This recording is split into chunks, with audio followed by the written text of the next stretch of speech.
ex-fighters coming back and fighting bare knuckle, it's not a good look, is it? And I think he will go down as one of the best heavyweights of all time. If Conor Benn wins in the rematch, which I think he will, then that's where we're at. He's the face, yeah. He's the face.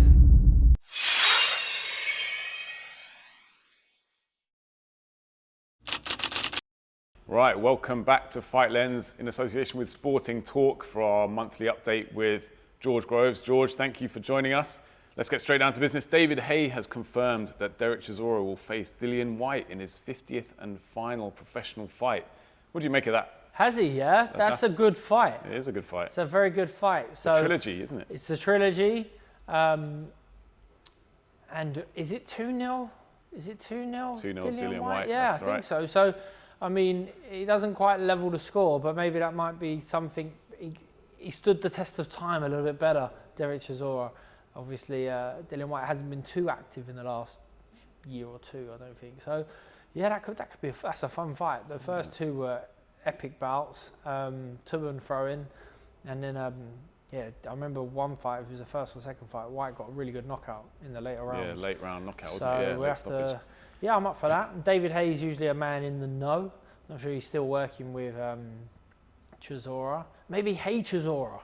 That was an epic fight the first time. Maybe them two want to roll it back. That was, yeah. I was there for that one, actually. That was at West Ham Stadium, wasn't it? Upton That's Park. right, yeah. Well done, yeah, great fight. Yeah, big one. You don't think, because I was talking Michael Hunter as well, wasn't there? Do you think the UK-US angle wasn't going to sell as many tickets, perhaps? That's why they went down this route? Do you know, Michael Hunter is a dangerous fighter. Like, very good fighter, underrated. And don't know why, never really got a big break, considering he's a skillful American fighter. I first saw him fight live when he was fighting Martin Bakole, and he beat Bakole.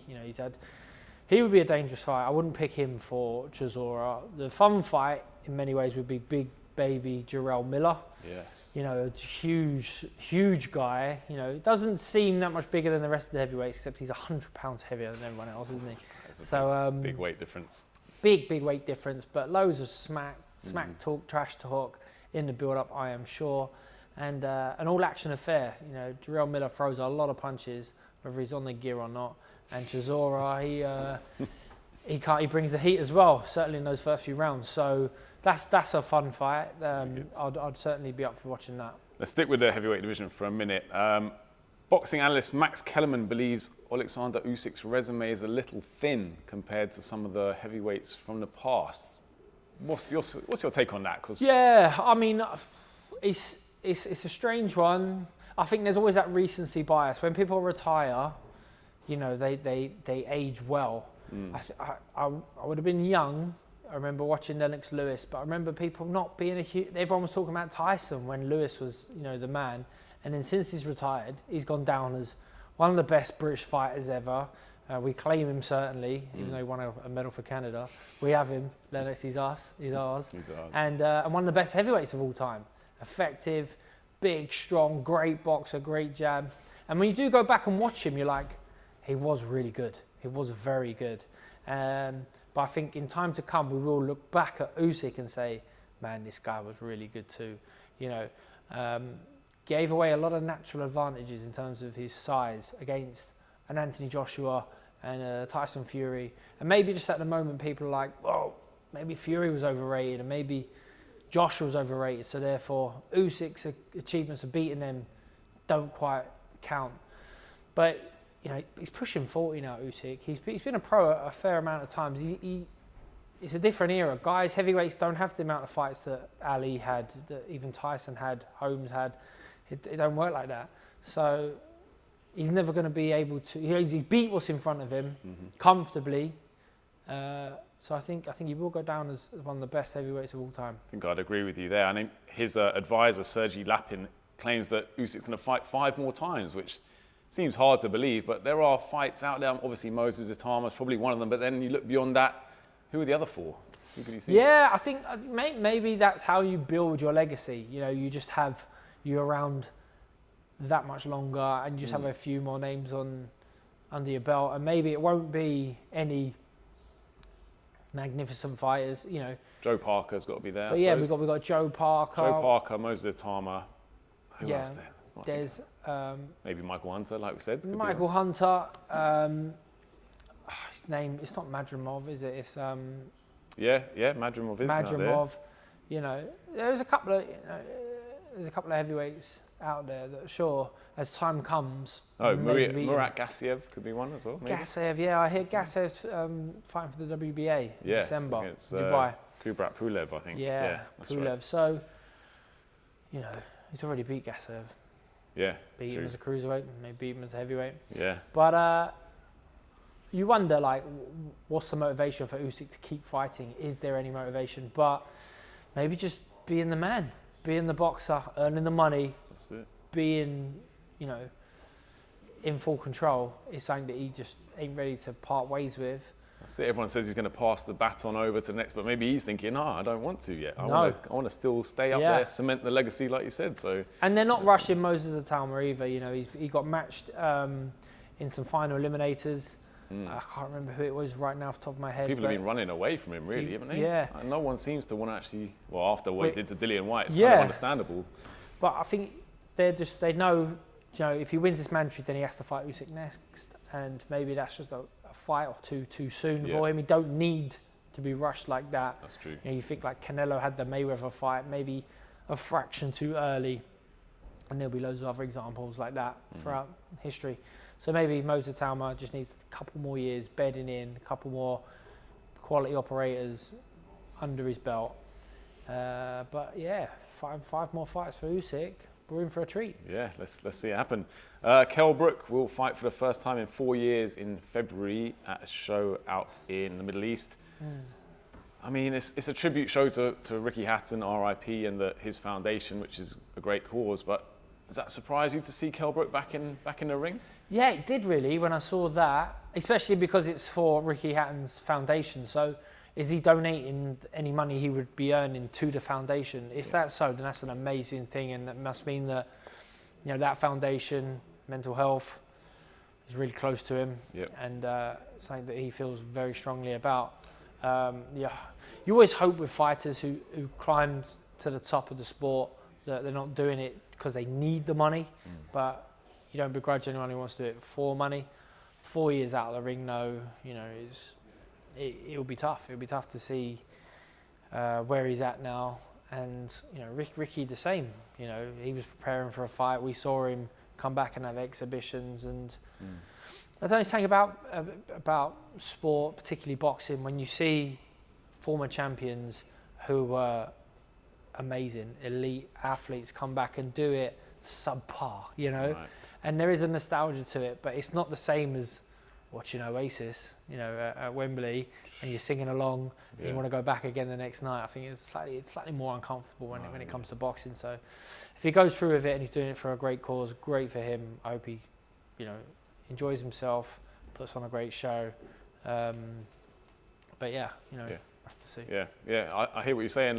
We saw Paulie Malignaggi as well coming back fighting bare knuckle, like your friend James DeGale, which is a surprise really. They come back and do these bare knuckle fights, because I saw him in hospital after the fight all cut up and saying he was waiting for treatment. I mean, we spoke before, but you're just not a fan of bare knuckle boxing in general, I think, are you? Hey, I'd be a fan of bare knuckle boxing, and I haven't quite got into it yet, but seeing ex-fighters coming back and fighting bare knuckle, it's not a good look, is it? And then Paulie Malignaggi, I hope he's getting paid really well, because he's taken some trauma. Like the video that he put out after, there was 2 massive splits in his forehead.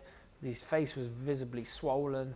I was watching it, I think, in public, so I didn't have the volume on. I'm not antisocial like that, Owen. You know, so I couldn't understand what he was saying, but I could see the face and thinking, ooh, painful. Look bad. And then, you know, DeGale had his bare knuckle fight, you know, against, I don't know, a milkman from somewhere. You know, it wasn't like an elite level fighter, and he had life and death with him, and he's since said, not for me.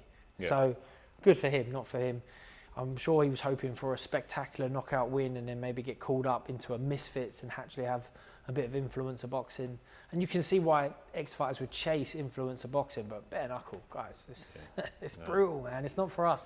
We're brittle fighters. We band it, even when we've got our bandages on, our gloves on, we still come out of a sore knuckle and a dodgy wrist. and cut face. So let alone keep that to the the toughies. Yeah, we're not tough enough. Well said. Ben Whittaker, he had his time with Ben Shalom. Now he's signed with Matchroom. Do you think this will be the making of him? And you know, I saw someone say that Hearn has promoted him more in a week with that "Show Me the Money" video than Ben managed in their whole time together. Is that harsh?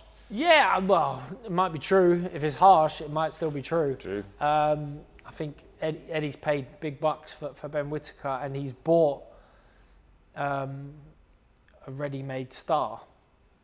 Ben Whittaker's a very talented fighter, but there's still a load of question marks above his head whether he'll actually make it and be in big fights. But you could certainly match him, keep him winning, and then put him in a pay-per-view fight, and that works for Eddie Hearn. He is the promoter. He needs fighters, and he wants fighters with.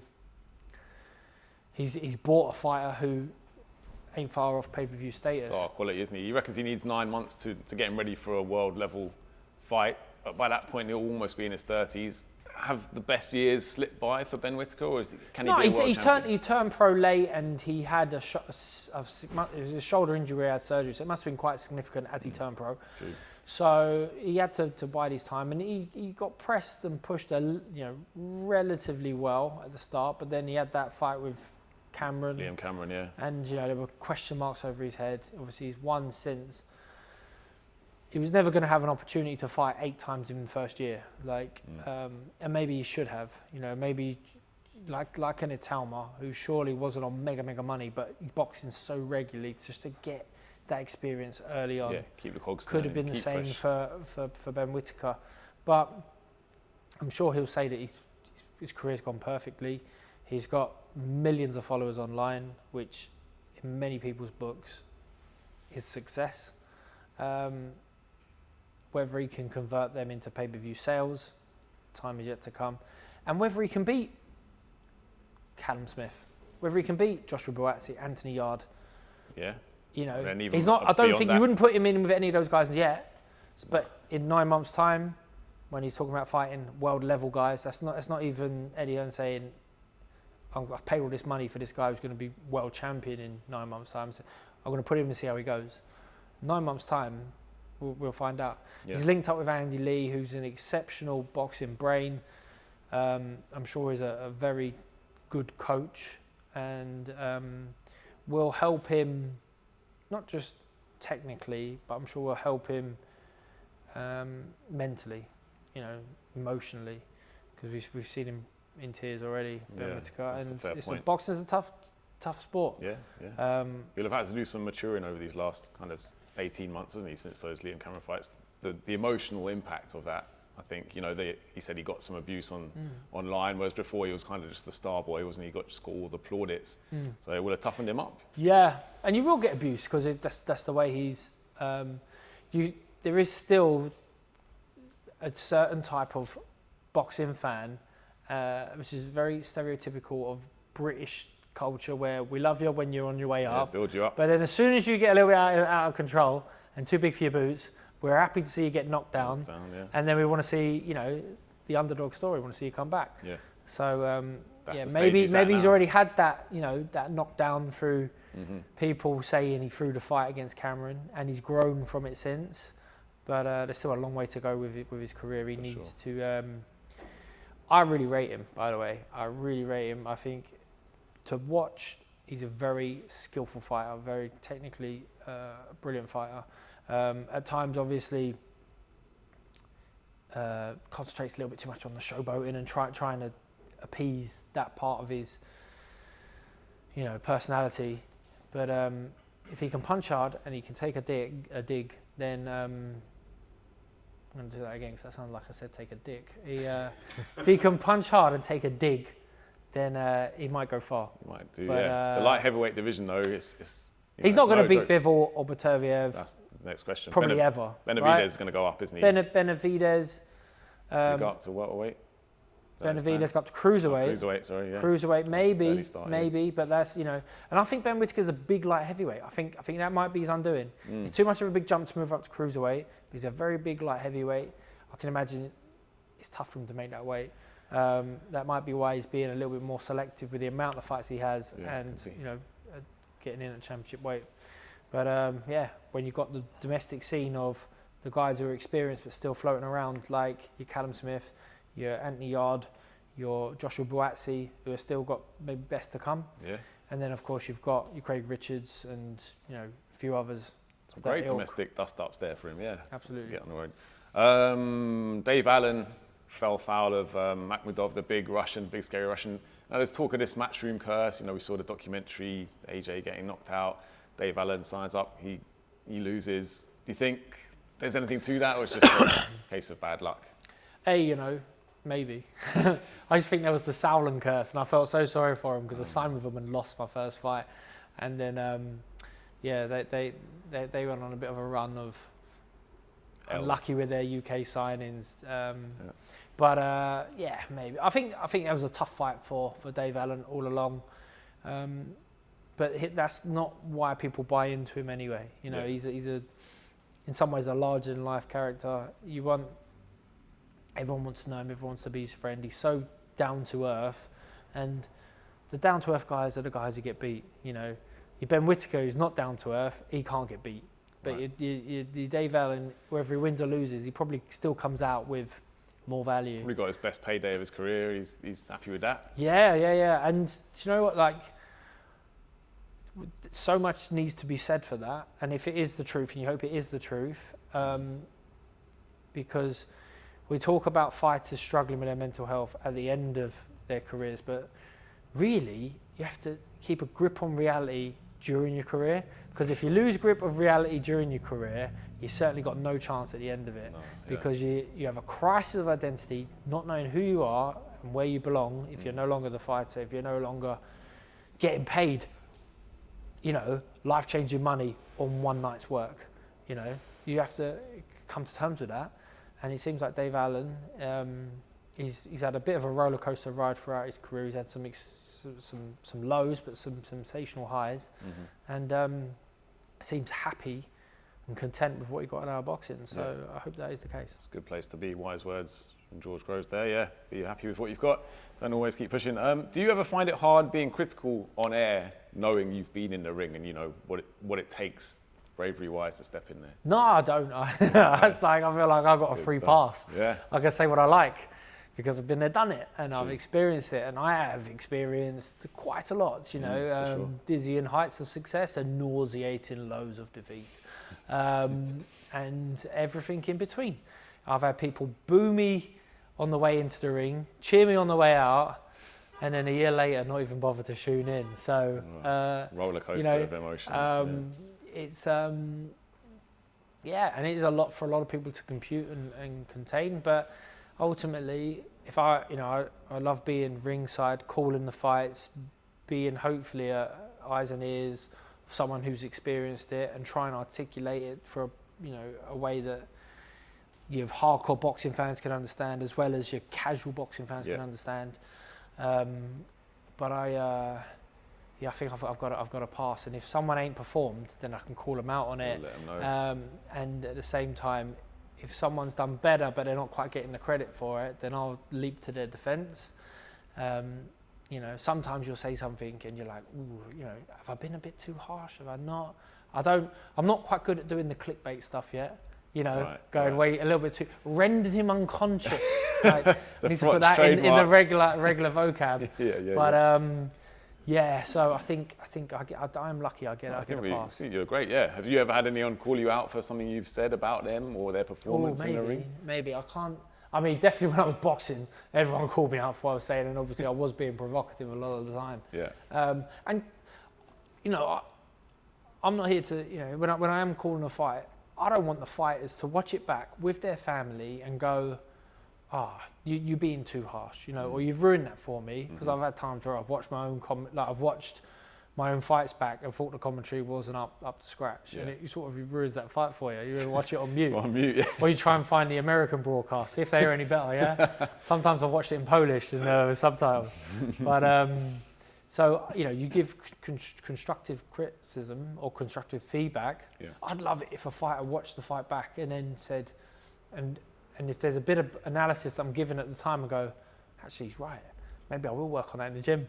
That would be like it's me, useful. and I've excelled at the job. Probably never happened. Probably never will happen. But that would be good.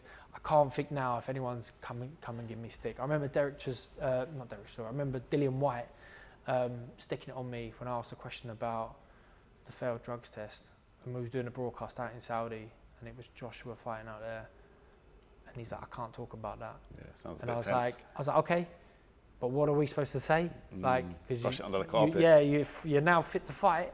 Mm-hmm. What should we say? And he's just like, I can't talk about it. He got my lawyers. I said, okay. I think he's alright with me since. I don't know, maybe. We'll see if you bump into him Yeah. anytime soon.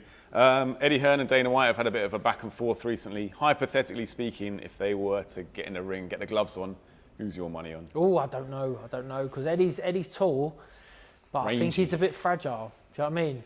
Don't you think? I think he's a bit fragile. Yeah. I think he talks at a tremendous game, and I reckon his mouth has got him out a lot of problems throughout his career because he's got that gift of the gab. But whereas I think Dana White, he's probably in slightly tougher shape, and he has to deal with some cavemen, in that UFC. That's true. So we're all gentlemen in boxing. We're all sweet talking, lovely people. I reckon Dana White. It might take him a round or two to break him down, get past that long jab, but then once he gets inside, boom, On the inside, drops him there, body shot. Get him in there in the ribs. Who is the best boxing promoter right now, all in all? Hearn, Warren, Shalom, etc. Who would be your pick if you were coming up now? I think they're all good. I think they're all very good in their own way. You think Frank Warren, you can't write him off because his longevity within the sport is phenomenal. I think but he's some ways old school, and old school can work, but old schools also don't work. So I think we wouldn't write off Frank Warren. Eddie Hearn, probably self-proclaimed greatest promoter in the world right now. He's certainly the best at promoting himself, which has a significant value. Don King was famous because he had a funny haircut, and he would pull off some unbelievable deals. Yeah, for sure. Because he was a big personality, and I think still Eddie going Hearn to this the same. day, still promoting. And I've seen Eddie Hearn in action. I've seen him walk into a room and charm the pants off everyone in the room, and when almost he had no right to do so. So I really rate his presence. I think he's a fantastic promoter.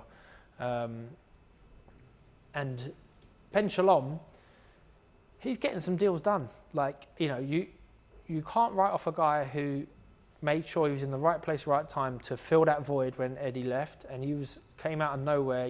There was, Hatton Promotions, there was the Sowlands were around. There was a lot of other strong contenders. But he came in, he got exclusivity at Sky. Yeah.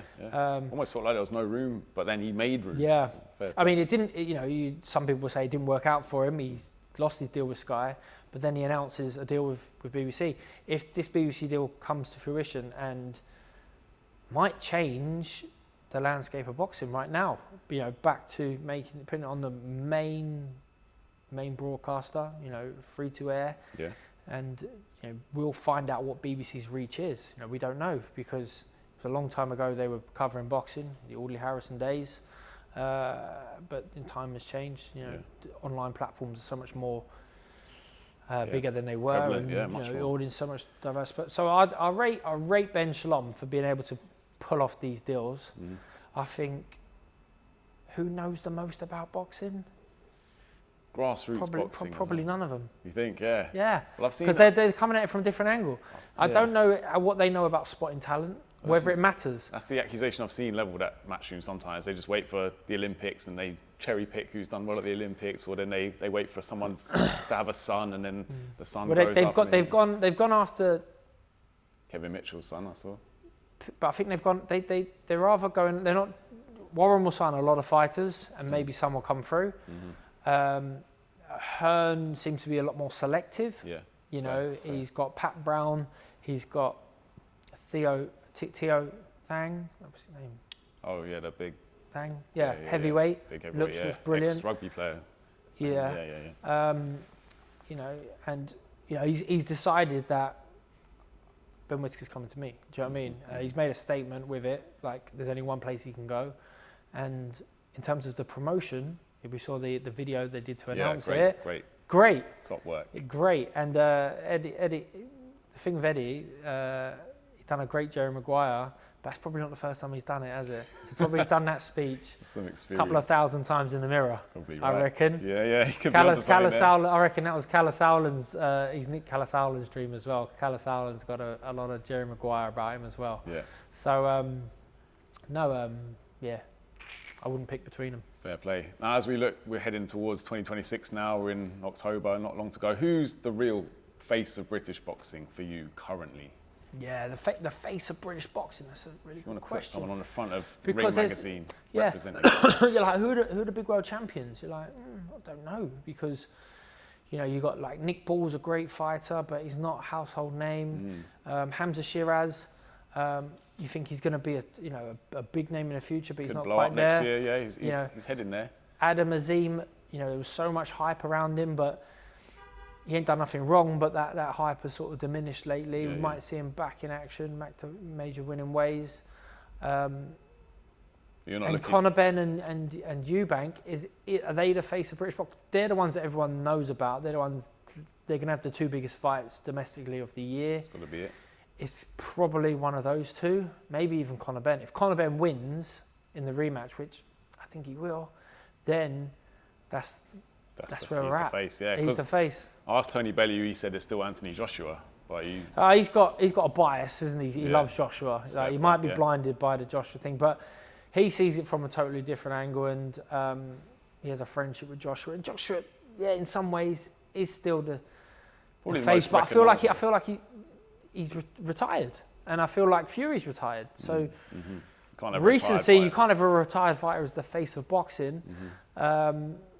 Otherwise, who else could it be? But I think Moses, the future face of boxing. Yeah, it's got to be. I think he's the future face of boxing, and